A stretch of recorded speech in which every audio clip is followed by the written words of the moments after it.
غزوہ حوازن میں جب آپ گئے تھے تو 10,000 کا لشکر تھا آپ کے ساتھ، 12,000 کا لشکر تھا، سوری 12,000 کا لشکر تھا، 10,000 کا لشکر تو صرف جو مکہ فتح ہوا تھا تو تھا، اور غزوہ حوازن کے لیے جو ہے 12,000 کا لشکر تھا، یعنی کہ 2,000 جو مکہ میں مسلمان ہوئے ایک دن میں، وہ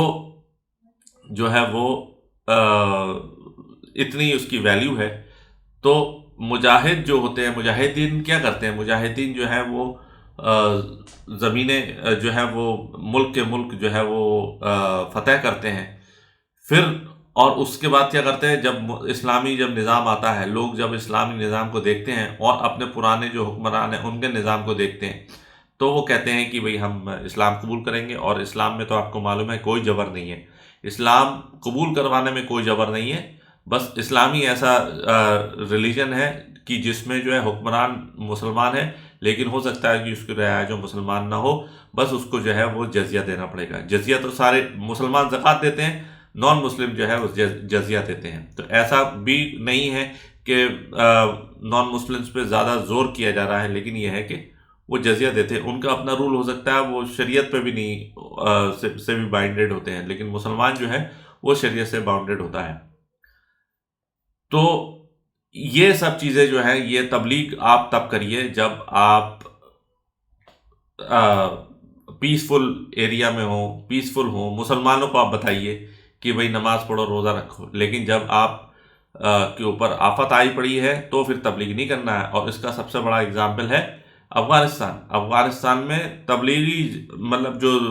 طالبان ہیں وہ دیوبندی ہیں، دیوبندی اسکول آف تھاٹ کے ہیں، حنفی ہیں، لیکن ملا عمر نے کیا کرا تھا؟ ملا عمر نے جب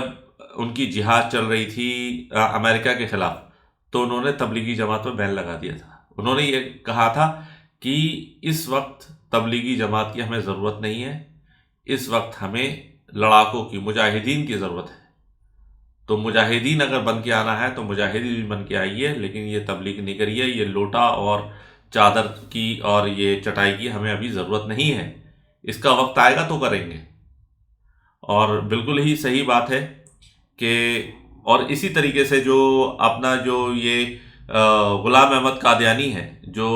مرتد ہو گیا، جس نے اپنی نبوت کا دعویٰ کیا، اس کا بھی سب سے بڑا پلان کیا تھا؟ اس کو انگریزوں نے چڑھا کر، اس کو انگریزوں نے یہ بات اس کے دماغ میں ڈالی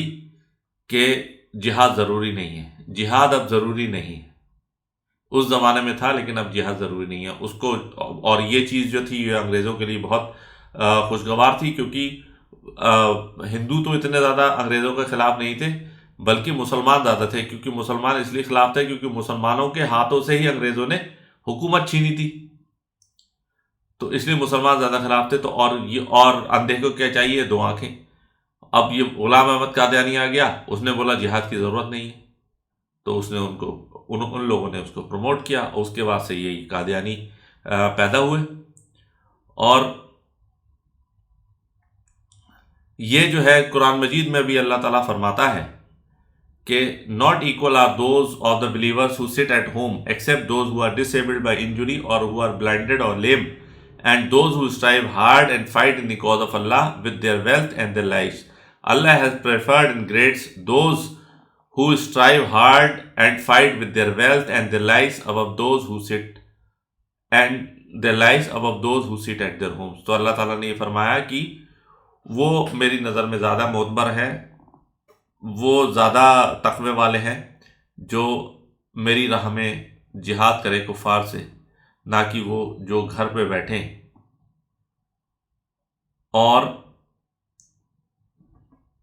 جو تبلیغ کریں یا جو بھی کریں، ایکس وائی زیڈ جو بھی کریں، مطلب وہ جو ہے جو انسان اپنے پیسے سے جہاد کرے یا پھر جو ہے خود جا کے جہاد کرے۔ تو اور آج کل تو یہ ہے کہ آج کل تو ایسا تو نہیں ہے کہ اپنے گن اٹھائیے اور چل دیے، آج کل تو ہماری آرمیز ہیں، آرمیز میں آپ اپنا جو ہے وہ ڈونیشن کیجئے، آپ اپنے ٹیکسز دیجئے، یہی آپ کا جو جہاد ہے۔ تو اور عورتوں کا جہاد تو حج پہ جانا ہے، آدمیوں کا جہاد یہ ہے کہ اگر آپ ایبل باڈیڈ ہیں، اگر آپ ٹرینڈ ہیں، فالتو میں کینن فوڈر بننے کی ضرورت نہیں ہے، آپ ایبل باڈیڈ ہیں تو آپ جا کے جہاد کریے، ٹریننگ لیجئے، جہاد کریے۔ اور اگر آپ ایبل باڈیڈ نہیں ہیں اور آپ کا ویلتھ ہے تو ویلتھ سے جہاد کریے، آپ اپنے گھوڑے دیجیے، آپ اپنا پیسہ دیجیے، کیونکہ جہاد میں جو ہے گھوڑا ہونے کا بھی الگ ایک حصہ ہوتا ہے، گھوڑے کا ایک حصہ ہوتا ہے، بندے کا ایک حصہ ہوتا ہے، اور جو اکیلا ہوتا ہے وہ پیدل ہوتا ہے، اس کا ایک حصہ ہوتا ہے، اس کے جو ہے دو حصے ہوتے ہیں۔ تو اس لیے جو ہے وہ اللہ تعالیٰ نے بھی فرمایا ہے کہ وہ لوگ جو جہاد پہ نکلتے ہیں اپنے پیسے سے یا اپنے مال سے یا اپنا وقت دیتے ہیں، وہ ان سے زیادہ بہتر ہیں جو گھر پہ بیٹھے ہوئے ہیں۔ تو ہر چیز کی اپنی ویلیو ہے۔ آپ تبلیغ کریے، تبلیغ کب کریں گے؟ تبلیغ جب کریں گے جب آپ نے سب چیز جیت لیا، آپ جو ہے وہ پیسفل ایریا میں ہیں، وہاں آپ تبلیغ کیجیے، لوگوں کو بتائیے۔ لیکن جہاں پہ مسلمان خطرے میں ہیں وہاں پہ جہاد کرنا لازمی ہے، اور وہی ایمان کا جو ہے وہ لٹمس ٹیسٹ ہے، اور ہائیسٹ لیول آف گڈ ہے وہ جہاد کرنا۔ اور اللہ تعالیٰ ہمیں سب کو جو ہے وہ یہ توفیق دے، اور ہمارے دل میں یہ تمنا رہے کہ ہم جہاد کرتے ہوئے اپنی جان دیں، کیونکہ بغیر جہاد کی تمنا لیے جو مرا وہ ایک منافق کی موت مرا۔ تو ہر مسلمان کے دل میں جو ہے وہ جہاد کا جذبہ ہونا چاہیے، اور اس کے دل میں یہ ہونا چاہیے کہ وہ شہید کی موت ہو اسے۔